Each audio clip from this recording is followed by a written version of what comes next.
若々しい地。青年の夏が来た。梅雨空を破り、黄金の太陽が昇った。大空に、真綿のような純白の雲が輝き、木々の緑が鮮やかに生えていた。1962年、昭和37年7月16日、東京、信濃町の政教新聞社の和室には、20人ほどの青年男女が集まっていた。学生部長の私五郎をはじめとする、学生部の代表であった。皆、幾分、緊張した顔である。しばらくすると、山本真一が姿を現した。やあ、みんな、元気だったかい。はい、はつらつとしたみんなの声が響いた。真一は座卓を挟んで座ると、笑顔で語りかけた。梅雨も明けたせいか、今日は、みんなさっぱりした顔をしているな。さあ、今回も、意見や要望があれば、何でも自由に話しなさい。この年、2度目の、山本会長と学生部の代表との懇談会が始まった。すぐに、何人かの手が挙がった。最初に指名されたメンバーが言った。山本先生に、学生部の代表に御所の講義をしていただきたいのですが、発言者も、他のメンバーも真剣な顔で真一を見た。一瞬、真一の目が輝きを増した。彼は、その言葉を待っていたのだ。よし、やろう。7月の22日は学生部の総会だったね。それが終わったら始めることにしよう。君たちが徹底して御所を研鑽し、大聖人の仏法の奥底を極めていかなければ、学生部の存在価値はなくなってしまう。最も大事なことだ。一緒に勉強していこう。真一はいよいよ学生部に対する本格的な訓導を開始する時が来たことを感じた。彼は昨年来、学生部の育成に最も心を砕いていたのである。男子部は前年11月5日の国士10万の集いとなった第10回総会をもって未来への堅固な基盤を築き上げたと彼は思っていた。また、女子部もその1週間後の8万5千人が集った水沢の競技場での第9回総で大発展の盤石な礎を整えたと言える。21世紀の高専ル部の構築は人材の山脈を突き上げることから始まる。その新たな未来への陣列を作るために、今度は学生部を全力で育成しなければならないと、真一は深く考えていた。そして彼はまず、大逆連下4月号の関東言に学生部に酔うを執筆した。メンバーが希望を抱いて進める未来への指針を示したかったのである。若々しに。山本真一は学生部への熱い期待をペンに託して学生部に酔うを書き上げていった。全学会青年の行く手は青年君、国士君に明確である。青年の中にあって、特に学生部はその先駆を切るべき責任と自覚を持つべきである。彼は冒頭、学生部の使命が高専部の先駆にあることを明確にしたのだ。以来、この先駆が学生部の合言葉となり、誇り高き伝統となっていくのである。続いて、真一は世の学生が利己主義、刹那主義に流され、新時代を使おうとの使命感も、常に民衆の幸福のために、民衆と共にという気概も、信念も失っている風潮の中で、日蓮大聖人の仏法を根底にした学生部の成長だけが、唯一の希望であるとの心情を綴った。さらに、戸田情勢の講演を引用して、仏法は科学や政治、経済などを指導しゆく最高の生命哲学であることを確認し、今、学生部員が何をなすべきかを示していった。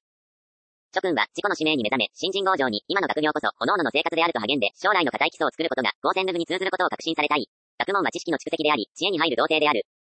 仏法は知恵であり、生活の原理である。一切の知識は、仏法の知恵によって、初めて社会のために最高に生かされることを知らねばならない。最後に彼は、若き逸材の前途を祝福し、こう結んでいる。青年部の諸君は、共に時代を担うべき自由の菩薩であるが、学問を身につけて世に出る諸君は、いわゆる知識階級の指導者としての使命を担っているのである。諸君よ、願わくは次の学会の骨髄となり、日本の大指導者となって、世界に貢献し得る大人材と育たれんことを、この学生部に酔うお目にした学生部員の衝撃は大きかった。山本会長の自分たちへの限りない期待と、かけがえのない自己の使命を、みんな改めて知ったのである。メンバーは、みんなで何度も、これを朗読し合った。僕らが高専部の先駆を切るのだ。若き俊英たちの胸に、歓喜の火が燃え上がった。使命の自覚は、人間を変え、無限の力を引き出していくものだ。この頃、学生部は部員1万人の達成を目指していたが、青春の歓喜の火は、工学心と部教への情熱となって爆発していった。若々しに。それから間もない、しつき半ばのある日、学生部長の私五郎が、顔中に喜びをたたえて、山本真一のところに報告に来た。先生、学生部は昨晩の報告で、ついに、部員1万名を突破いたしました。そうか。よく頑張ったな。これからは学生部の時代だよ。私も、全根を注いで、学生部を育てようと思う。未来の大指導者を、キラ星のごとく、作り出していくんだ。今度、学生部の代表と懇談をしよう。はい。よろしくお願いします。私は嬉しそうに答えた。こうして、真一と学生部の代表との最初の懇談会が持たれたのは5月23日のことであった。この時も、真一は自分が一方的に指導するのではなく、メンバーの意見や要望を聞くことに努めた。彼は、学生たちを鋳型にはめ込むのではなく、自発性、自主性を尊重し、のびのびと自由に育てたかった。学生部の代表からは、様々な要望が出された。メンバーの一人が言った。各支部には支部旗がありますし、男子部や女子部にも旗があります。学生部にも旗を作っていただきたいと思います。真一は、即座に答えた。わかりました。私も、学生部が旗を作ることには大賛成です。学生部らしく斬新でスマートなものを作ろう。旗については、大乗の論師である龍樹の、こんな故事がある。かつて南インドに、外道を信じ、邪剣を持って国を治めた王がいた。その国は龍樹の故国であった。辰木は、国王を強化しようと立ち上がったが、再建を申し込んでも、様々な妨害があって実現できない。しかし、彼は諦めなかった。辰木は真紅の旗を掲げ、門前や城の周囲を、来る日も巡り続けた。そして、7年目にして国王に会い、国王を仏道に導くことができたのだ。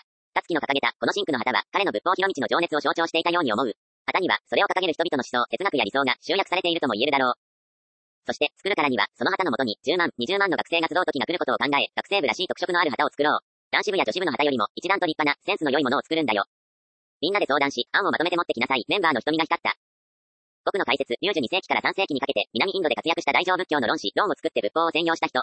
ジャクソンから付属を受け継いだ彰子、助法像の一人で、下道、症状を破説し、大いに大乗仏教を交流させた。生没年不詳。中論、大智度論、中樹理馬車論等の著者とされる。若々しし。別の学生が質問した、公明政治連盟が結成されて以来、知識人の学会への批判が強まっておりますが、これからも、私たちが社会の建設に取り組めば取り組むほど、批判が強くなってくるのではないかと思います。それに対して、どのように対処したらよろしいでしょうか。山本真一は言った。規範は、これまでもあったじゃないか。相手が知識人だからといって、何も恐れることはありません。規範に誤りがあれば、君たち学生部が正していけばよいのです。どうするかではない。君たちが、同志のために立ち上がるのです。知識人、あるいは評論家という人の多くは、その発言をよく聞いてみると、政権がありません。それは、学会の真実を知らないで、流言飛語を鵜呑みにし、憶測で物を言っているからです。それに対して、学会には政権がある、大哲学があるからです。しかも、実際にその哲学を実践し、多くの民衆に貢献するという実証を示してきた。私たちは、口先だけの無責任な傍観者ではない。行動者です。だから学会は強いし、どんな批判も、それを打ち破っていくことができる。5は、君たちが自信を持って、堂々と見事な論陣を張っていくことです。さらに、もう一人の学生が意見を述べた。今の学生部歌は、非常に古い感じがし、学会の前進のテンポに、マッチしていないように思えます。そこで、新しい、斬新な歌を作りたいと思うのですが、どうでしょうか。そういえば、今の学生部歌は学会の中でも、あまり歌われていないね。私も歌えないな。一体、誰が作ったんだい。新一が尋ねると、渡り学生部長が答えた。みんなで作りました。それじゃあ、みんなのセンスのなさを証明しているようなものじゃないか。笑いが広がった。新一は話を続けた。歌は、みんなが歌ってこそ意味がある。みんなが歌うようにするには、今の歌を強制的に歌わせていくか、全員が喜んで歌える新しい歌を作るか、どちらかになる。しかし、強制では人はついてこない。ということは、新しい歌を作るしかないじゃないか。今から準備すれば、7月の学生部総会で発表できるだろう。誰でも歌える歌を作ろうよ。できるかい。はい、学生たちは、声を揃えて答えた。若わし語。山本真一の話が終わるのを待って、学生部長の私五郎が言った。先生、今後も、学生部の幹部と定期的に会っていただき、御所の講義をしていただけないでしょうか。学生部の代表への御所の講義は、真一も考えていたことであった。しかし、彼は即答を避けた。今、私は青年部の最高幹部の会合にも出席できないほど忙しい。10年後、20年後、いや30年後、50年後のために、高専部のあらゆる布石をしているからです。しかし、考えておきましょう。本当にみんなが希望するなら、この時、真一が答えを保留したのは、学生部員に本気になって御所に取り組もうとする、修道の息吹が感じられなかったからだ。もし、メンバーが本当に講義を受けたいと思っているなら、学生部を指導する学生部長からではなく、メンバーが直接要望するはずである。真一は講義を行うからには、命を削る思いで、真剣勝負で臨むつもりでいた。戸田情勢が、かつて男子部の水庫会や女子部の歌謡会のメンバーを手塩にかけて育てたように、真一も、この御所の講義を通して、学生部の代表を本格的な校部の後継者に育て上げようとしていたのである。しかし、彼がいかに善根を傾けても、受講者の側が講義の意義も自覚せず、修道の心も、研鑽の意欲も乏しければ、彼の一人相撲に終わってしまう。真一にとっては、今の一瞬一瞬は、一切無駄の許されぬ、高専部のための貴重な黄金の時間であった。だから彼は、時を待ったのである。それから約2ヶ月が過ぎた、7月16日の第2回の懇談会で、今度は学生部員から、即座に御所の講義の要望が出されたのだ。真一は嬉しかった、機は熟したと思った、彼の心は決まった。この日も、メンバーからは、学生部の各種委員会の設置や、当時の学生部の理論誌であった、第三文明の編集室が欲しいといった、たくさんの意見や要請が続出した。真一は、その一つ一つに答えながら、こう語った。私は、みんなの要請に応えるために、最大の努力をします。しかし、青年時代は、と苦労することが大事だ。それが、後になって最高の思い出になるし、人生の貴重な財産になる。初めから、何もかも整った環境でやろうという精神ではいけない。彼は、懸命に学生部員を育てようとしていた。若葉四六。翌7月17日、山本真一は、3度、沖縄の天地に立った。この日は5年前に選挙違反の容疑で大阪府警に不当逮捕された彼が出国した日である。また2年前に真一が出席して沖縄支部の結成大会が行われた日でもあった。その意味ある日に山本会長を迎えた沖縄の友の喜びは大きかった。しかも待望久しかった沖縄本部が完成し、翌18日には山本会長が出席して落成式が行われることになっていたのである。真一は戦時中は日本本土の捨て石となって膨大な数の犠牲者を出し、戦後も基地の島と言われる沖縄に平和建設の要塞とも言うべき初の会館が誕生したことが嬉しかった。18日の午前10時半から行われた沖縄本部の落成式には、再生の同士が詰めかけ、生涯もぎっしりと人で埋め尽くされた。沖縄本部は、鉄筋コンクリート造りの2階建ての近代的な建物であった。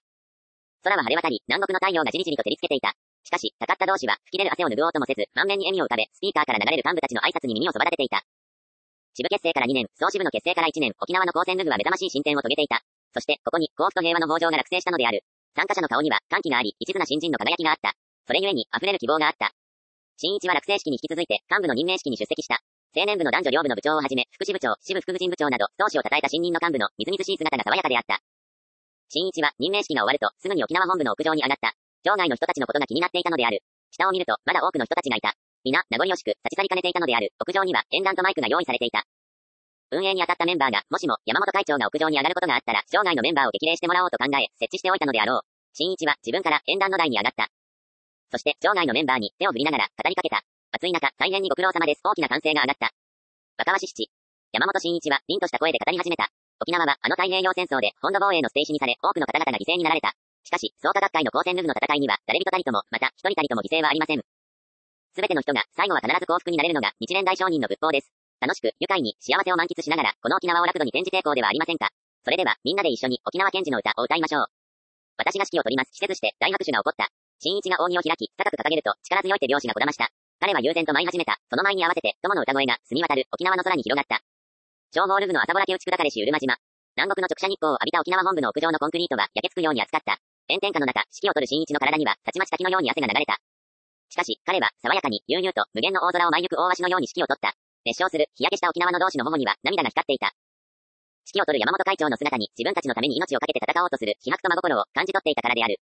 指揮を取り終わると、額から滴り落ちる汗を剣で拭いながら、彼は言った。お元気で、また、お会いしましょう。この一曲の歌の指揮が、どれほど沖縄の同士を元気づけ、勇気づけたか計り知れなかった。その姿は、心の映像となって、同士の胸に、永遠に焼き付いていったのである。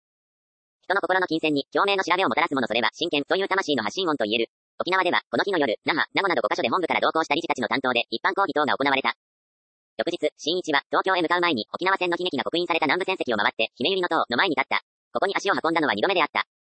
彼は、沖縄の悲劇を、深く、深く命に刻み、本市の平和思想の実現のために、光線ヌブの大空へ隆起しようとしていたのである。若鷲八。7月22日、西に傾いた太陽が、日比谷公園の噴水を金色に染めていた。その公園を通って、三々午後、日比谷公会堂に向かう、青年たちの白いシャツが清々しかった。第5回の学生部総会に参加する学生部員たちである。学生部はこの1年間で、部員6000人から1万2000人に、飛躍的な拡大を遂げていた。メンバーは、意気揚々と全国各地から集い、式として開会を待った。午後6時前、会長山本真一が、壇上に姿を現すと、場内から、雷鳴のような拍手が湧き起こった。はつらつとした学会下の合唱で幕を開いた学生部総会は、経過報告、学生部躍進の歩み、再建発表、研究発表、宗教と政治と続き、新学生部科革命児の歌の発表となった。この歌が5月23日の山本会長と学生部の代表との懇談会の折に作成することが決まった新しい学生部歌である。伊予良源の日のごとく革新の声天に水長き至福の夜は明けて青毛真紅の革命期。社会の建設の先駆を切る学生部らしい、勇壮な心意気を感じさせる力強い歌であった。学生部の面目をかけ、学生部長の私五郎自らが先頭に立って、苦心の末に作り上げた歌である。新一は、壇上にあって、何度もうなずきながら、学生部員と一緒に歌に合わせて手拍子を打っていた。ついで、人事が発表された。まず、常任幹事に男女4人が就任。さらに、男女合わせて14の部が結成され、部長が任命された。学生部には、学生部長、副学生部長のもとに、中央のスタッフとして、常任幹事がおり、ラインの組織としては、部グループ、班が作られていた。だが、まだ、部制が敷かれていない方面も多かった。今回、それらの方面にも部が誕生し、これで男子22部、女子13部の計35部の部陣となった。また、新たに学生部に書記局と、組織、スポーツ、障害、出版、学芸の5つの委員会を設置することが発表されたのである。この日、壇上の後ろには真紅の1本の旗と、根性の35本の旗が林立していた。新一とのあの懇談会の席で制作が決まった学生部の旗である。続いて、山本真一からこの旗の授与が行われた。真紅の旗は学生部全体の部旗であり、これは渡り学生部長に手渡された。さらに根性の旗は各部の旗で全国の各部長に授与された。若鷲9。真紅の旗も根性の旗もデザインは同じである。旗の中央に地球をつかむようにして、今まさに飛び立たんと翼を広げた若鷲が書かれ、旗の上には創価学会、下には学生部の文字が染め抜かれていた。旗竿は黒塗りで、関東には槍の穂先の形をした飾りが光っていた。この旗のデザインを担当したのは、美術大学に学ぶ、高島明義という学生部員であった。渡り学生部長から斬新でセンスの良いデザインを、との要請を受けた高島は、考え、悩んできた。そして、商談の末に、一つの結論に達した。戸田先生は地球民族主義を提唱され、山本先生は世界交付を学生部に期待されている。旗のテーマは、世界への夕日だ高島は、そこで、まず地球を描くことにし、次に、夕日の姿を何によって表現するか考えた。さらに招待するうちに、彼の頭に、この教文は一切今日に優れたり地走る者の大たり獅子王のごとし、空飛ぶ者の大たりわしのごとし、古書1310のお踏みが浮かんだ。また、新世紀の歌の開けゆく大空に舞う若鷲の歌詞の一節が頭をよぎった。わしだ、若鷲にしよう。彼は、地球と若鷲を書いて、それを白抜きにすることにした。問題は、旗の地の色である。試行錯誤を重ね、彼は、情熱を表す真紅と、英知を表す根性に絞って、色違いの2つの案を提出した。早速、学生部の代表が集まって、旗の検討が行われた。地球と若鷲の図案については、全員が賛成であった。しかし、色を真紅にするか、根性にするかをめぐって、意見は真っ二つに分かれた。真紅を推すメンバーは、この色は龍樹の故事に出てくる旗の色とも同じだし、世界平和への情熱を最もよく表現しているというのである。一方、根性を推すメンバーは、この色は英知の学生部を表現するにふさわしいし、旗としても洗練されていると言って譲らなかった。しばらく議論が続いたが、意見の一致を見ず、結論は出なかった。やむなく、青年部の最高幹部の意見を聞くことになった。その幹部は、二つの案を見ると、こう言った。こっちの赤い旗は、労働組合の旗みたいだな。青い旗がいいよ。しかし、真紅を主張するメンバーは、この意見にも納得しなかった。そして、ついに、山本会長に判断を仰ごうということになったのである。若鷲10。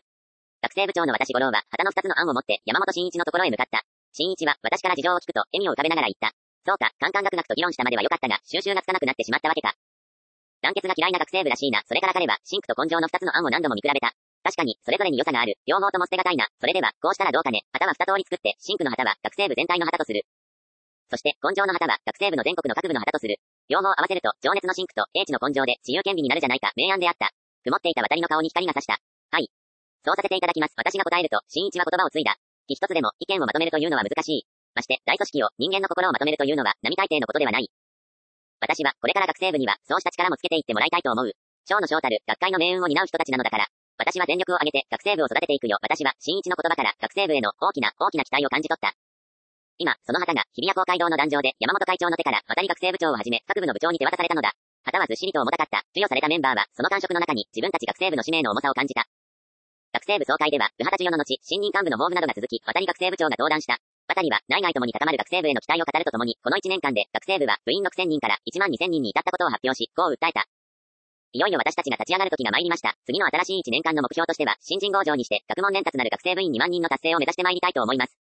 そして、学生部旗の真紅の色のごとく、若き情熱をたぎらせ、また、各部の旗の根性の色のごとく、若き知性を輝かせ、高専ル部を目指して、前進して参ろうではありませんか。施設して、賛同の拍手が起こった。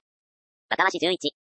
青年部長や理事長らの挨拶の後、万来の拍手の中、会長山本真一の講演が始まった。暑い中で、大変に長時間、ご苦労様でございます。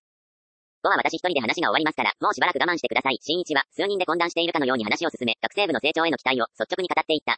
学生部の成長は即、創価学会の成長に通じます。また、学生部の前進は、高専ル部の前進であり、日本の、世界の平和への前進に直結しております。どうか、皆様方は、その使命を自覚し、深き確信を持って、進んでいっていただきたいのであります。さらに真一は、日本の各界の指導者層の中にも、一部のマスコミによる学会への中傷や、無認識と偏見に基づく報道を信じ、創価学会を批判的に見ている人たちがいることを述べ、学生部が、学会の真実と正義を分からせてほしいと呼びかけた。そして、その一例として、学会は日蓮聖集を国教にするのではないか、との憶測が流されていることに言及していった。創価学会は、日蓮聖集を国教にするなどという考えはないことを、私は4年前の男子部総会でも述べておりますが、それは、日蓮大聖人の仏法の本義の上からも、あってはならないことなのです。大聖人の仏法は一円部大の大仏法であり、古書にも一円部大第一の本尊254と仰せです。一円部大とは全世界です。古書のどこにも国教にしなさい、などというお言葉はありませんし、学会でも、そんなことは言っておりません。したがって、全く的外れな批判と言わざるを得ません。真実の宗教は、人々の生活に根ざし、直結して民衆の中に広まり、発展していくものです。もしも、国の法律で大聖人の仏法を国教にし、権力の力で信心をさせるようになってしまったら、かえって法を下げることになってしまいます。なぜなら、世界の全人類の宗教である大仏法を一国のものにしてしまい、世界の高専ル部の道を閉ざしてしまうことにもなりかねないからです。また、形式ばかりが先行し、本当の信仰は育たないからです。ここで、彼はユーモアを交えて言った。それに、国教になってしまえば、日本では釈伏もできなくなってしまう。すると、宿業の転換も、人間革命も難しくなるから、全く困ります。若鷲12。山本真一は、講演の最後に、こう提案した。私は、学生部の皆さんには、日蓮大聖人の仏法と、実存主義やマルクス主義といった思想、哲学と、どちらが偉大であるのかを、徹底的に究明していってほしいのです。どちらが人間の生命の全体像を正しく把握しているのか、人間の苦悩を根元から解決し得るのか、現実生活の上ではどうなのか、現象の面からはどうなのかなど、大胆に、冷静に、独断に走ることなく、比較研究していってもらいたいのです。そして、人類を救い得る世界最高の哲学は、確かにこれしかない、と確信したならば、その信念に従って、仏法の大哲理を胸に、民衆の味方となり、不幸な人々を救うために、生涯、生き抜いていただきたい、真一には、仏法への絶対の確信があった。学生部員が本腰を入れて日蓮仏法と他の思想、哲学との比較研究に取り組むならば、早晩、その工程浅深は明らかになることを、彼は十分に自出していた。しかし、当時、学生部員の中には、その確信を持てないメンバーが少なくなかったのである。1960年、昭和35年の安保闘争の頃には、学生の多くはマルクス主義に傾倒していた。学生部員たちは、仏法による人間革命がなければ、本当の社会革命もありえないことに気づき始めてはいたが、それはあまりにも無縁な道であると感じていたことも事実であった。安保闘争のデモへの対応も様々であった。デモに参加する友人を心情的には理解しながら、自らは参加を拒否する人もいれば、今は社会革命が先だとデモに参加し、6月15日の国会突入で負傷した学生部員もいた。しかし、安保は自然承認され、以来、キャンパスには虚無感と挫折感が蔓延していたのである。だからこそ、日蓮仏法が新たな社会建設の大哲理であることを、力の限り叫び抜かなければならないと言えた。ところが、学生部員の多くは、マルクス主義も、仏法も、徹底して盛り下げることをしなかったために、確信を持って語り切ることができないでいた。真一は、学生ならば、強い探求心を持って欲しかった。探求なくしては、仏法の大哲理の真実の価値も、わからないからだ。様々な思想、哲学と比較相対すればするほど、その進化が明らかになるのが仏法である。僕の解説、マルクス主義ドイツの思想家、経済学者のマルクス、1818から83年とエンゲルス、1820から95年によって確立された思想体系。唯物論、資本主義規範、階級闘争論などを基礎として、労働者階級による社会変革を主張。ロシア革命など、20世紀の社会主義革命の理論的根拠とされた。若鷲13。第5回学生部総会は、渡五郎学生部長の指揮で、新学生部か革命時の歌、お息高らかに合唱し、終了した。山本真一は、舞台を降りると、客席に向かった。そして、参加者に声をかけながら、会場の通路を通って退場した。学生部員と共に、高専ル部に進んでいこうとする思いが、彼にそうさせたのである。学生部総会の翌朝、真一のところに、私が挨拶にやってきた。先生、昨日は、総会にご出席いただき、大変にありがとうございました。やあ、おめでとう。学生部も、新しい出発ができたね。はい。ところで、本日は、会長講義のお願いに参りました。わかっている。始めるよ。第1回は8月の末ということで、どうだろうか。講義は、原則として月に1回、メンバーは男女合わせて、4、50人がいいだろう。大学がマスプロ化しつつあるからな。これまでの懇談会に参加した人を中心に、関西など、方面の代表も入れるようにしよう。それから、研鑽する御所だが、学生部が講義の対象なのだから、少し難しいかもしれないが、本菊伝にしようと思う。はい、ありがとうございます。私は、とっさに返事をしたものの、戸惑いを隠せなかった。本菊伝といえば、大聖人の仏法の奥義が記された住所である。果たしてメンバーが、講義についていくことができるかどうか心配だったのである。そんな私の顔を見て、真一が笑いながら言った。渡り君たちが東大法華経研究会を作って、戸田先生から本菊伝を通して法華経の講義を受けたのは、入会したての頃だったね。それに比べれば、学生部の幹部は、皆、教学部いいんじゃないか。大丈夫だよ。本菊伝は、あらゆる思想、哲学の最高峰であり、日蓮大聖人の仏法の生命観、宗教観、宇宙観などの原理が余すところなく説かれている。今、学会は、その仏法の原理を生かし、政治、経済、教育、芸術、言論等々、すべての分野にわたって、人類の幸福と繁栄を実現していく時代に入った。だからこそ、音菊伝に取り組み、仏法の大哲理を得得してもらいたい。私は、自分が訓練した学生部員の中から、将来の学会の後継ぎを、大指導者を、必ず育ててみせるよ、新一の言葉に、私は胸を熱くした。若林14。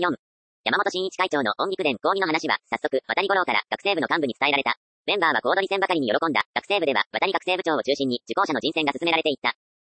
一方、新一も音菊伝の研鑽に余念がなかった。この仏法の極理中の極理を学生たちにいかに教え、伝えるかを悩みながら、彼は夜ごと深い思索を重ねた。新一は、1955年昭和30年9月27日、本市戸田情勢が、東大法華経研究会で最後に行った法華経講義に自分も同席させてもらったことが思い出された。彼は、その時、学生たちと共に、死の一言一句たりとも聞き漏らさず、命に刻もうと、講義を受けた。講義が終わった時、戸田は学生たちに語った。もし、これから先、わからないことがあったら、この新一に聞きなさい。わかったね、みんなが、はい、と答えると、戸田は言った。では、次回をもって、戸田の講義は終わる。しかし、この講義が、事実上、2年半にわたる東大法華経研究会での最後の講義となったのである。新一は、その時の戸田の言葉が、自分への遺言のように感じられてならなかった。そして、いつの日か、時代の指導者となる学生部に、戸田に代わって、法華経の講義をしなければならないと思ったのである。彼は、これから行おうとしている音菊伝講義こそ、それに当たるものであると自覚していた。獄中で法華経の極意をこたつした戸田は、音菊伝をもとに法華経を講義し、仏法を生命の法理として現代に蘇らせた。今、新一もまた、この音菊伝の講義をもって、大聖人の仏法の大哲理を、新時代を建設する指導原理として示そうとしていたのである。時代は、新しき指導原理を待望していた。イデオロギーの対立による、東西の冷戦は激しさを増し、人類の融合への道も、濃霧に閉ざされたままであった。核兵器の反対が叫ばれながらも、大国の多くは、各武装に拍車をかけていた。国内にあっても、経済発展の陰で公害が指摘され始めていたし、政治、教育など、あらゆる分野に歪みが生じ始めていたのである。仏法の生命の哲学を、人権の思想を、平和の理念を、今こそ、世界に伝えなければならない、新一和寺の到来を感じながら、日々、研鑽を重ね、講義の日を待った。若林15。都外には、過ぎゆく夏を惜しむかのように、セミの鳴く声が響いていた。学生部の代表に対する山本真一の第1回音菊伝講義は、8月31日の午後、政教新聞社の和室で行われた。座卓を囲むように座った40数人の受講生の瞳は生き生きと輝き、待望の会長講義を迎えた喜びが満面に溢れていた。新一は、席に着くと、力強い声で言った。さあ、始めよう。まず、学生部長の私五郎が、受講生の名前を読み上げ、メンバーを紹介した。皆、順番に返事をして立ち上がった。新一は、一人一人に、じっと目を注いだ。受講生には、その目の輝きが、自分の生命をいるようにも、温かい慈愛の光のようにも感じられた。新一には、戸田情勢が最後に結成した学生部の、この代表たちが、恩師が残してくれたダイヤモンドの原石のように思えた。彼は、これから、無限の輝きを秘めた、この原石たちを、じっくり磨き上げ、珠玉の人材に育てることを心に誓っていた。メンバーの紹介が終わると、新一は、自身の思いを語り始めた。かつて、戸田先生は、東大の学生たちに音菊伝をもとに、法華経の講義をされた。その講義を受けた渡り君は学生部長に、藤原君は副学生部長になり、現在、学生部の中核に育っている。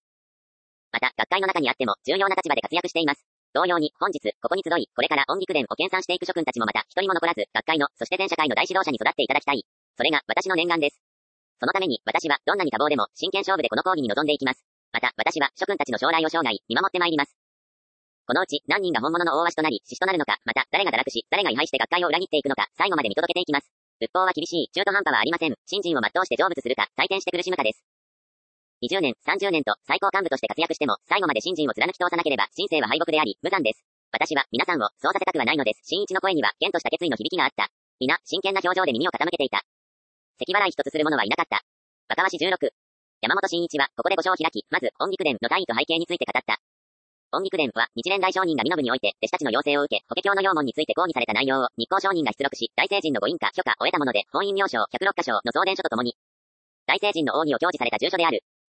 音菊伝は上下2巻に分かれ、上巻は、最初に南無妙法蓮華経について詳述された後、法華経の序本から有出品第15までが説かれている。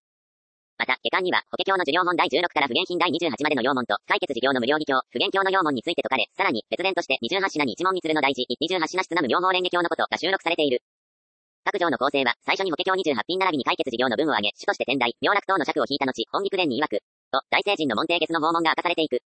宗教論、生命論、幸福論、宇宙論、また、社会原理を、新人、生活につまし、縦横に説かれたその恩義は、あらゆる哲学や思想の最高峰と言えよう。新一は音菊伝の概要を説明した後、こう呼びかけた。これから、この音菊伝を一緒に研究し、これを原理として施策し、共に実践していこう。そして彼は、メンバーに音菊伝の冒頭の南無妙法蓮華経古書708の拝読を促した。しかし、すぐには、手は上がらなかった。一瞬の間が空き、それからパラパラと何人かの手が上がった。指名された男子の受講生が立ち上がって拝読し始めた。音菊伝南無妙法蓮華経音菊伝に曰く南とは凡語なりこのには奇妙という。声も弱々しく、たどたどしさのある読み方である。拝読が終わると、新一は厳しい口調で言った。あまりにも安直な読み方です。古書を拝読する場合は、まず、真実、全くその通りでございます。との深い思いで、すなわち、新人で拝し、新人で求め、新人で受け止めていこうとすることが大事です。西洋哲学は会議から出発すると言えるかもしれない。しかし、仏法を学ぶには、真をもって入らなければならない。あの知恵第一と言われたシャリモツでさえ、知識や知能で仏法を改良したのではなく、新人によって下脱したのです。僕の解説、明楽711から782年。中国、東大の天台宗中高の祖、著書に、天台の法華三大部の注釈書、法華原義釈選、法華文句記、また士官助行伝広決等がある。シャリモツ釈尊10大弟子の一人。知恵第一とされ、法華経法弁本では釈尊の説法の聴衆の代表となり、比喩本では未来に花子如来として成仏すると説かれた。若わし17。部屋の中は瞬間な空気に包まれていた。皆、緊張した顔で襟を正し、山本真一の話を聞いていた。御書は教文です。一字一句をも、ないがしろにしてはならない。ましてや、音菊伝を新刊に染めていこうとするなら、まず、何度も、朗々と力強く、暗記するくらい拝読していくことです。また、御書は、真空の3号で拝していかなければならない。御書に仰せの通りに生き抜こうと決意し、人にも語り、実践し抜いていくことです。理念と実践とは、一体でなければならない。それが仏法を学ぶ姿勢であり、創業哲学のあり方とも言えるメンバーは、新一の指摘に目の覚める思いがした。ただ講義を聞けばよいという、受け身の姿勢で臨んだことを、深く反省せざるを得なかった。この後、新一は、音菊伝のお踏みに即して、講義を進めていった。音菊伝に曰くナムとはボンゴなりこのには奇妙という、人口これあり人とは釈尊に奇妙したてまするなり法とは法華経に奇妙したてまするなり、古書708、まず、ナム妙法蓮華経についての音菊伝が冒頭に来ているのは、ナム妙法蓮華経こそ。一切経の根本であり、法華経の寛容であるからです。大正人は、そのナム妙法蓮華経について、こう述べられている。ナムというのは、ボン語である、つまり、古代インドの文章語であるサンスクリットの音訳です。これを訳すれば、奇妙となる。奇妙とは、神明を捧げ尽くすことです。その奇妙する大境には、人と法がある。人とは、門弟の釈尊であり、人本尊である日蓮大聖人です。法とは、末法の法華経であり、法本尊である、ナム妙法蓮華経です。つまり、人口一家のご本尊に起妙することが、真実の奇妙となります。人間は、皆、何かに起妙していると言える。昔の家臣は、主君に起妙したし、戦時中は国会の奇妙が叫ばれた。また、現代では、仕事や会社に起妙する人もいれば、愛する人のために命を投げ出す人もいます。大事なことは、何に起妙するか、何に自分をかけていくかによって、その人の人生の幸、不幸が決定してしまうということです。大正人は、最高無上の、本源的な奇妙とは、人口一家のご本尊への、南無妙法蓮華経への奇妙であると教えられている。若わし18。山本真一の声は、語るにつれて、ますます力強さを増していった。この奇妙について、さらに具体的に言えば、人口一家のご本尊を、南無妙法蓮華経を広めゆくことを、我が人生の目的と定めて、生涯、高専部に生き抜いていくことです。そこに、絶対的幸福の道が開かれるのです。皆さんの中には、不釈神妙とか、仏法のために命を捧げるなどというと、何か悲壮感に満ちた、特攻隊のような印象を持つ人もいるかもしれない。しかし、その境地というのは、何者をも恐れることのない、堂々たる安心立命の境地です。あたかも、澄み渡り、光り輝く大空のように、希望に溢れ、大歓喜がみなぎり、最高に充実した、最も自分らしい自由な境外と言えます。両方への奇妙は、小さな自分の欲望に翻弄されている、小がを打ち破り、宇宙即我という、宇宙大の自分である、大が、に立ち返ることである。その時に、自分自身が人間として最も輝くことができる。それが人間革命です。新一は、さらに、またきというは釈門不変真如の断りに帰するなり、命とは本門随縁真如の共に命くなり奇妙とは南無妙法蓮華経でなり、釈に曰く随縁不変一年弱小と五書708のお踏みの講義に移った。ここは、受講メンバーの多くが予習しようとして五書を開いても、お踏みの難解さに恥を投げ出してしまった箇所である。当時は勉強しようにも、参考となる講義録と言えるものがないのである。メンバーの手に入るものといえば、前年の1961年、昭和36年に出版された、法華経の訓読が記されている、砕石地盤の妙法蓮華経並びに解決ぐらいしかなかった。それだけにみんな、目を輝かせて、新一の次の言葉を待った。ここからは、奇妙ということを、きっと、命に分けて、論じられているところです。きっと、理解しにくい箇所であったのではないかと思う。まず、大正とは、きっというのは、釈門不変真如の断りに帰することであり、命とは本門随縁真如の共に命くことなのであるとお述べになっています。この不変真如の理とは、永遠不変である真実の法理ということです。南無妙法蓮華経は宇宙の本源の絶対の真理です。題目を唱えることによって、この宇宙の本源の法則に合致することができる。これが不変真如の断りに帰することになります。若わし19。全力で講義する山本真一の額には汗が吹き出ていたが、彼は拭うことも忘れて講義を続けた。また、随縁真如の友とは、縁に従って刻一刻と変化していく事象に対応した真実の仏の知恵であり、新人によって言う表した最高の生命である、仏界の働きを言います。不変真如の断りは、偉大なる妙法という真理であります。その妙法の法則、力が、実際に、我が生命に、生活の上に権限されていってこそ、幸福という価値を生ずると言える。つまり、妙法によって、無限の生命力を、仏の知恵を言う表させ、苦難、苦悩を打開し、人間革命、生活革命をしていく、価値創造の姿が、随縁真如の共に命いたことになるわけです。また、別の例えで言えば、永遠に変わらざる絶対の真理が説かれた御書は、不変真如の断りです。今、その御書を、私たちが、一生懸命に学んでいることは、不変真如の断りに帰している姿になります。さらに、その御書の教えを、新人によって、知恵によって得得し、自身の人生観、社会観の源泉にし、社会で活躍していくときに、随縁真如の共に命いたことになります。この方程式は、すべてに当てはまります。例えば、マイクなどの音響設備には、声や音を聞き取り、電気信号に変え、体制の人に話を伝えていくという構造がある。それを知ることは、不変真如の断りに帰することです。そして、スイッチを入れて、電気を流し、実際に使って役立てていく。これは、随縁真如の共に命いたと考えることができる。さて、不変真如の断りの前に、釈門とあるのはなぜなのか。それは、法華経釈門に至って、初めて、処方実相が明かされて、真羅万象ことごとく、一年三千、妙法蓮華経の当体であることが示され、さらに、二乗差物、四人成仏、悪人成仏が説かれたからです。つまり、この法華経釈門には、一切主情が、全宇宙が、妙法の当体であるという、絶対不変の真理が明かされているのです。だから、釈門とあるのです。しかし、法華経の釈門で、一切主情が仏であることが説かれ、自分が妙法の当体であり、仏性を付していることが理論的に分かったとしても、それだけでは、現実の苦悩を乗り越えていくことはできない。丹念に過ぎません。いとことには天地ほどの開きがある。国の解説、諸法実相など諸法実相は、宇宙のあらゆる現象、諸法が、ことごとく南妙法蓮華経、実相イコール真実の姿の動体であるということ。異常差物は二乗、小門、円覚が仏に作ること。法華経以前の教えでは、フランスと主情の生命は断絶しており、特に地上は自己の悟りに執着して利他に欠けるため、永遠に不成仏とされていた。これを一大変革したのが法華経釈門で、諸法実相を説き、一切主情の生命に等しく仏界が備わることが示された結果、二乗成仏の道が開かれた。法華経以前の経では、女性や悪人も不成仏とされたが、法華経では二乗差物と同じ法理の帰結として、女人成仏、悪人成仏が説かれている。若葉20。受講生は、初めは難解であると思われたお文も、山本真一の講義を通して、次第に、明瞭に理解できるようになっていった。ところが、法華経の本文に入ると、釈尊自身が、いつ、どこで、どういう原因によって仏になったかという、本因、本果て、本国土が明らかにされます。すなわち、一年三千の法理が、実際の具体的な釈尊の振る舞いとして明かされることで、本文では、現実の成仏の法とが示されたわけです。したがって、随縁真如の友の前に、本文の二字があるのです。しかし、釈尊の法華経の釈門普遍真如の断りも、本文随縁真如の友も、大聖人の仏法から見れば、共に、理であり、釈門に過ぎません。釈尊の法華経では、本文であっても、現実に、末法の主情を救うことはできないからです。仮に、末法にご出現の日蓮大聖人及び三大秘宝のご本尊を建造物とすれば、法華経28品は設計図に例えることもできる。家を建てるには設計図が必要ですが、最後に大事になるのは、設計図ではなく、実際の家です。単身本尊章には、釈尊の因行家督の二法は妙法蓮華経の語字に具足す我らこの語字を受け持ちすれば自然に彼の因果の功徳を譲り与えたまう、御書246と仰せです。釈尊が成仏する因となった修行と、その結果として得た功徳が、妙法蓮華経の語字、すなわちご本尊には、すべて備わっている。従って、ご本尊を信じて、承代するならば、仏が得た一切の功徳を譲り受けることになる。故に、大正とは、奇妙とは南無妙法蓮華経でなり、同708と、真実の、絶対の幸福を確立するためには、ご本尊に奇妙する以外にないことを宣言されているのです。続いて、釈に曰く随縁不変一年弱小と、道とあります。ここにある釈というのは、釈尊が説いた教文である経を、天台や伝行等が解釈したものです。さらに、学り、龍樹、天地からの論師たちが、教文の意を論じて明らかにしたものが論です。第一度論、十字美馬社論などが、それに当たります。音義伝の予習に際しては、必ず、この経、釈、論の出典にあたって、引用された箇所の前後も含めて、徹底的に調べてきてほしいと思う。そうでないと、音義伝の正しい理解はできません。私も、古書を研鑽するときには、常にそうして原点に当たってきました。新一は、受講生に、教学に取り組む基本姿勢から教えていったのである。アスタリスク小説、新人間革命、国の解説学り、先人学りは2世紀頃に活躍した大乗の論師。優れた仏伝文学、仏書行さんも有名、他西家王の知性に仏法を大いに広めて、民衆から尊敬された。天地川世親ともいい、4、5世紀頃のインドの学僧で大乗の論師。内心には妙法を知りながら、時や気根などが異なるという理由で解かなかったとされる。若葉21。山本真一は強い語調で言葉を継いだ。諸君たちは、この音義伝を生涯、自身の信仰の、思想の、また生き方の原点とし、批判としていってもらいたい。故に、徹底して掘り下げていってほしいのです。井戸も掘り進め、水脈に至らなければ水は出ない。教学も同じです。中途半端な勉強では、信仰を高める力とはなりません。次回からは、みんなが、経、釈、論については、すべて調べ、理解しているという前提で講義を進めていきます。いいですね、はい、という、みんなの決意のこもった声が返ってきた。真一はそれから、随縁不変一年弱小の講義に入った。随縁不変とは、随縁真如の友と不変真如の理のことです。また、一年とは、瞬間瞬間の生命です。そして、弱小の弱は心が静まり定まった状態を言い、生を意味します。セルは知恵が照り輝くことで、道を意味します。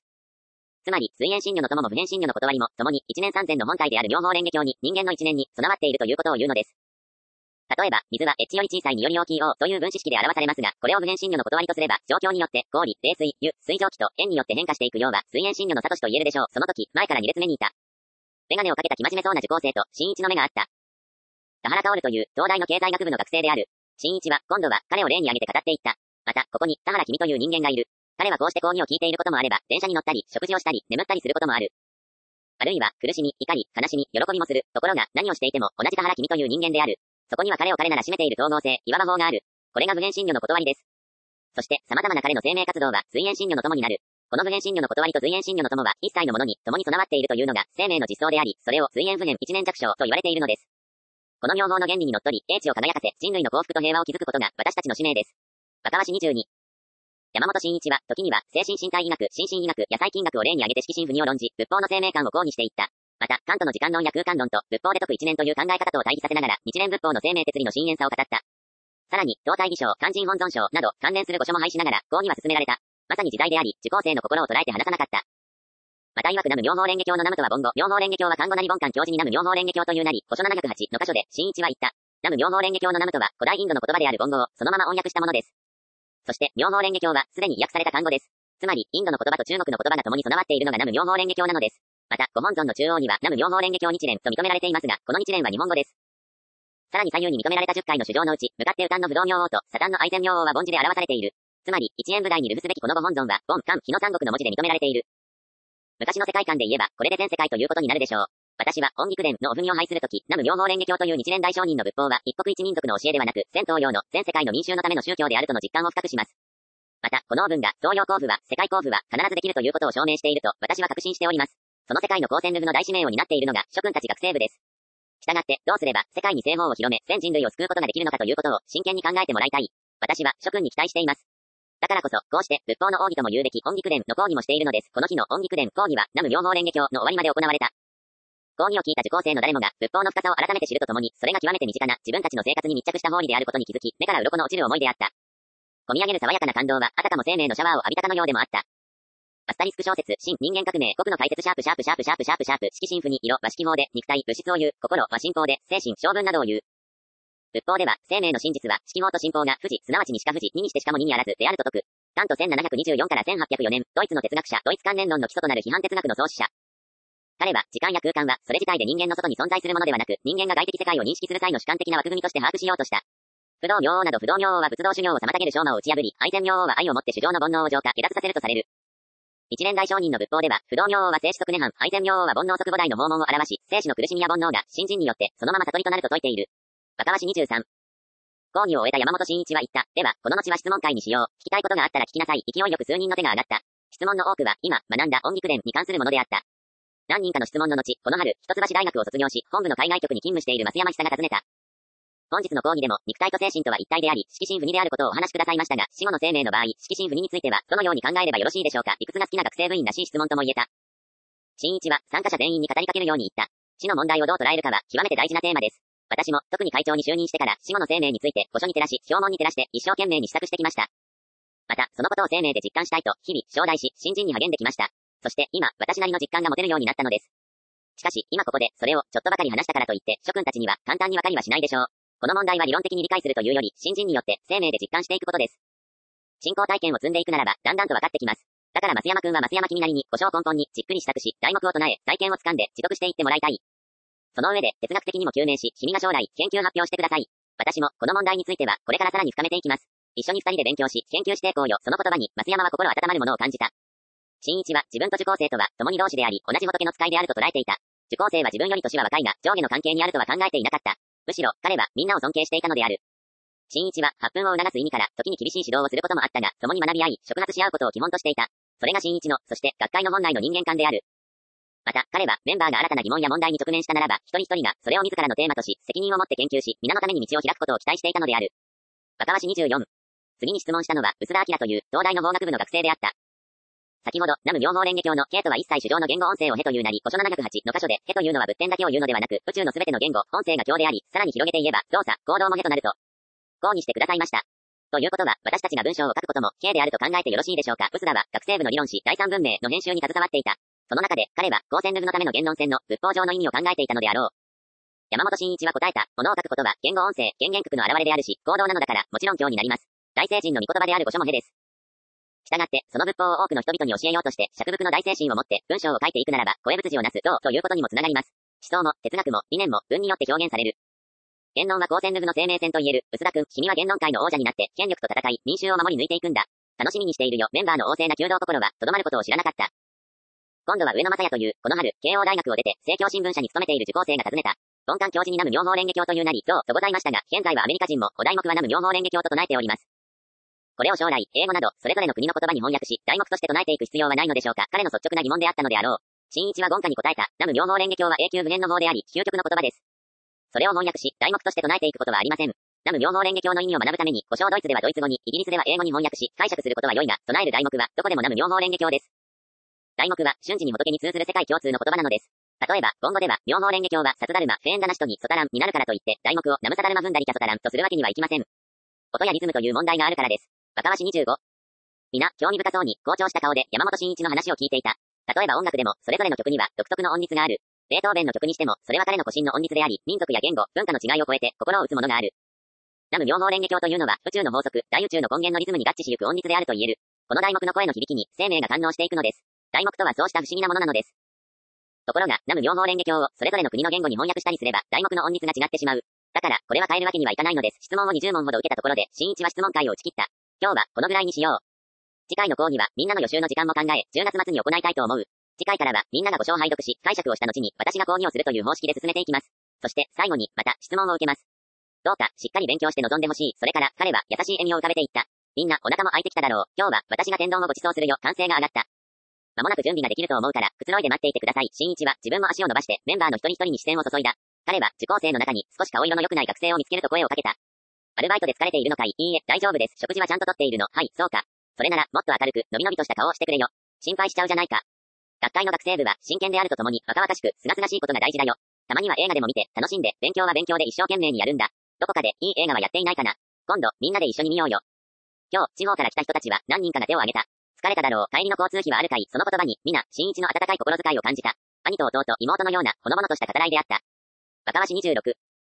第1回の音菊伝講義が終わった日の夜から、山本真一は、妙法蓮華経並びに解決に、受講生の名前を希望していった。何人かの代表には、すでにこの書を贈呈していたが、それ以外の受講生に、講義の記念として送ろうとしていたのである。新一は、一人一人の受講生の顔を思い浮かべ、みんなの成長を祈り念じながら、激務の合間を縫って筆を取っていった。このメンバーが、将来、どれほど成長し、使命の大空に飛翔していくかと思うと、彼の心は躍った。深夜の記号の労作業も、全く苦にはならなかった。数日後、新一は、記号した本を学生部長の私五郎に託し、受講生に渡してもらうように頼んだ。渡り学生部長から、妙法蓮華経並びに解決を受け取ったメンバーは、表紙をめくると、胸を熱くした。そこには、特徴のある新一の文字で、国根鮮やかに贈呈の字と日付、そして左上に大きな文字で受講生のそれぞれの名が認められていた。さらに、右下に少し小さな字で山本真一とあり、新一の印が押されていた。メンバーは、そこに山本会長の深い真心を感じ取った。その感激は研鑽への誓いとなった。音菊伝講義は、2回目以降は、順調に進められていった。メンバーは、事前に、教問などは全て減点に当たり、講義の前に集っては、それを発表し合い、研鑽を重ねた。1回、4時間から5時間にも及ぶ、こうした予習会が、2度、3度と、持たれたのである。新一の講義の折には、受講生が5章拝読、数回するだけでなく、さらに、研究の成果も発表し、その上で、新一が講義をするという方式が取られていった。受講生の教学力の向上は目覚ましかった。乾いた大地が水を吸うように、全てを吸収していった。彼は、この講義を通して、新しき時代をリードしゆく、真実の仏法の哲理と、学会精神を伝え抜いていこうとしていた。例えば、第二阿波か、新雪のこと、序本七かの大事の煩悩の薪を焼いて菩提の経過厳選するなり、古書710の箇所では、新一は、こう語っていった。これまで、仏法では、煩悩、すなわち、人間の欲望などを否定しているかのように捉えられてきた。しかし、ここでは、その煩悩を燃やしていく中に、フランスの悟り、知恵が現れると言われている。ここに大聖人の仏法の特質がある。真実の仏法は、決して欲望を否定するものではないのです。僕の解説、阿波か、新雪仏から最初に起動された弟子、シャクソンの出家に随行して苦行を共にしたが、シャクソンが苦行を捨てたのを見て、ひとたびは決別する。後に、悟りを開いたシャクソンと再会し、一番先に帰依した。阿波川名で、道、等と訳し、よく知っている、との意。新雪は姓で、下記と訳す、バラモン階級で、先祖が火に仕えていたことから、一族にこの姓が付けられた。若葉市27。山本真一は話を続けた。鹿前経の中の症状経では、煩悩こそが、この世の不幸の原因であるとし、煩悩を断じ尽くすことを教えてきました。しかし、煩悩を、欲望を離れて人間はありません。その欲望をバネにして、崩れざる幸福を確立していく道を説いているのが、大聖人の仏法です。みんなが大学で立派な成績を取りたいと思うのも、良い生活をしたいというのも煩悩であり、欲望です。また、この日本の国を救いたい、世界を平和にしたいと熱願する。これも煩悩です。大煩悩です。煩悩は、信心が根底にあれば、いくらでも、燃やして良いのです。むしろ大煩悩ほど大菩提となる。それが本当の仏法です。また、第一方便本のこと、方便本八家の大事の、人は厳しきなり三千夏らなりてより外に不思議のなし、古書714のお踏みでは、生命の厳しき因果を訴えた。ここでは、非妙法弁の非というのは、厳しいということであり、妙法は厳しき大宇宙の法則であることが述べられている。なぜなら、宇宙の真羅万象は、ことごとく一年三千の動態であり、三千の変化が一つも欠けることなく羅列しているからです。私たちも一人一人が妙法の動態です。だから、新人に励むならば、必ず成仏することができる。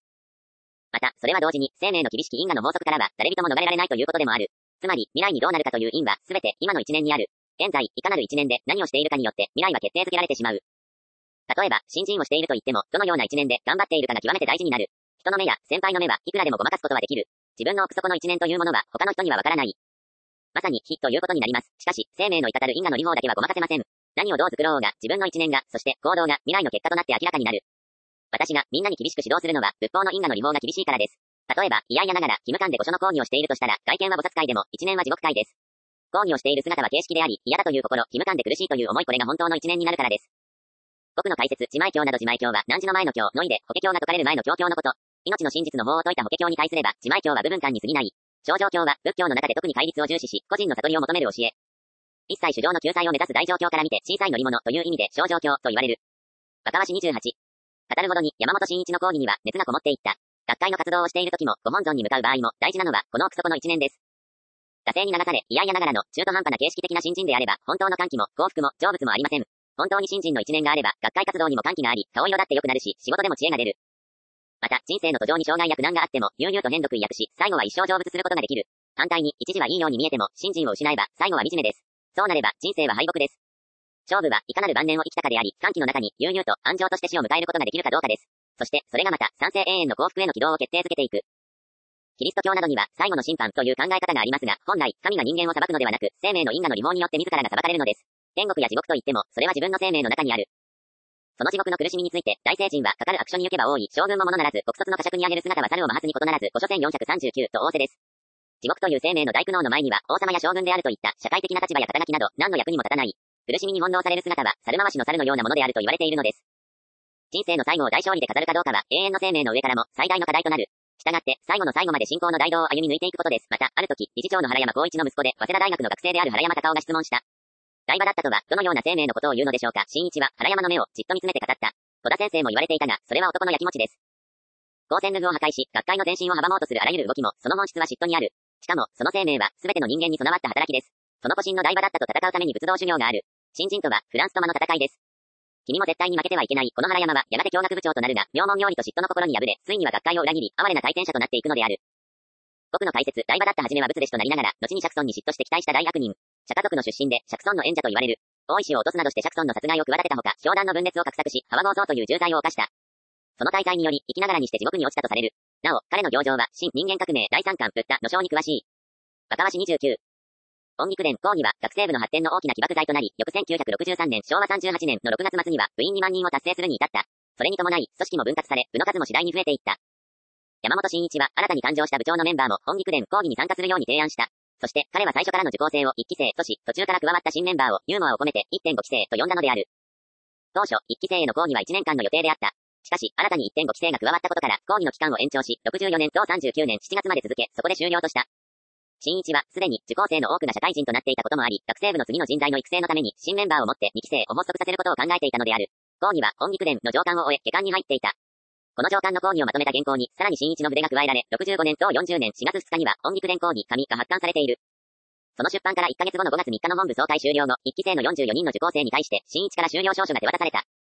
新一は、メンバーが全世界に行き、音肉伝の講義をする資格を有するとの意味を込めて、この修了証書を作ったのである。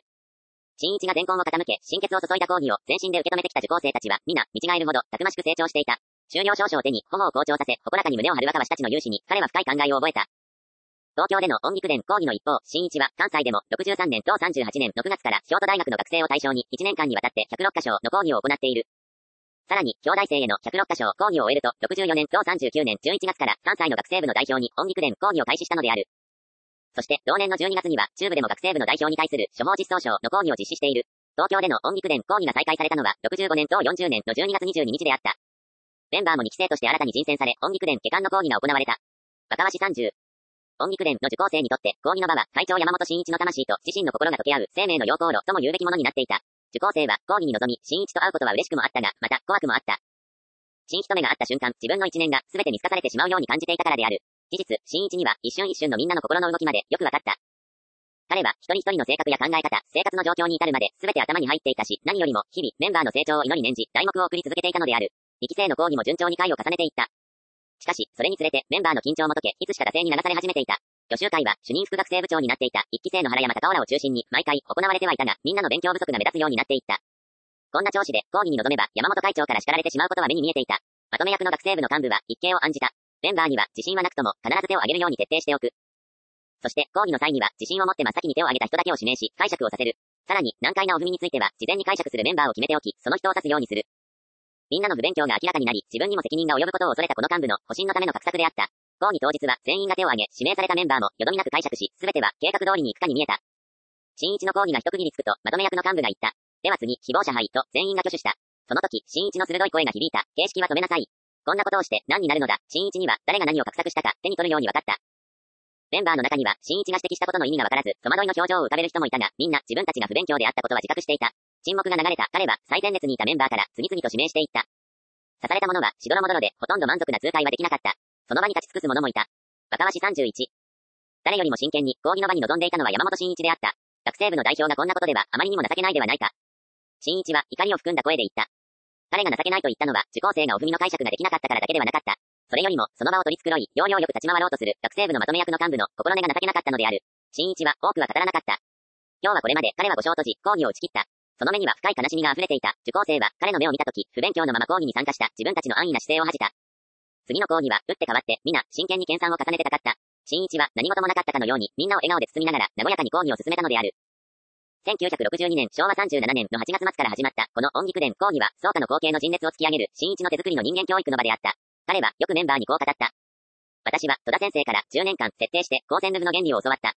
師匠は原理、弟子は応用だ。今度は将来君たちが私の成したことを土台にして何十倍も何百倍も展開し光線ルブの大道を開いていってほしい。私はそのための踏み台です。目的は人類の幸福であり、世界の平和にある新一は毎回講義の旅ごとに菓子や食事を用意し、一人一人を温かくくるみ込み、励ますことを忘れなかった。時に放たれる厳しい叱責も深い慈愛からの指導であった。会場の下足箱の前に立って、そこのすり減った靴を見つけると、子からその持ち主に新しい靴を買い与えることもあった。メンバーは講義を通して山本真一という若き仏法指導者の人間に触れていったと言ってよい。そしてその中で仏法の法理を体現した人格の輝きを知ったのである。受講生にとって真一は生き方の手本となり、神聖の師として心の中で次第に鮮明な像を結び始めたのである。そこには光線ルフという最高、最大の目的に向かう指定の温かい交流があり、触発があった。それは時代を担う逸材養成の類稀な人間主義の学び屋と言えた。若林32。1966年昭和41年7月、山本真一は音菊伝講義の2期生を中心に学生部の人材グループ塩愛を結成した。この2期生への真一の講義は67年同42年の4月まで続けられた。1期生への最初の講義以来、5年間にわたる学生部の本格的な育成となったのである。2期生への真一の講義が音菊伝講義したとしてまとめられ、出版されたのはその年の10月12日のことであった。真一が多忙に多忙を極めたこの時期に学生部への講義を一切の行事に最優先させてきたのは、光線ルブの壮大な未来図を実現するためには、新しい人材の育成が最重要の課題であると考えていたからだ。光線ルブは大河にも似た永遠の流れである。幾祖、幾百の支流が合流し、大河となるように多様多彩な人材を必要とする。そして、いかに川幅を広げ、穏やかな流れの時代を迎えようと、濁流と化すことなく、澄み切った清流でなければならない。それには、初代会長牧口常三郎から第二代会長戸田情勢へ、さらに山本真一へと受け継がれてきた、仏法の精神を継承する、誠の弟子を育て上げるしかなかった。また、もともと病弱並みでありながら、心身を削るかのように、日々、フル回転し続ける真一には、自分はいつ死ぬかもしれないという思いがあったからでもある。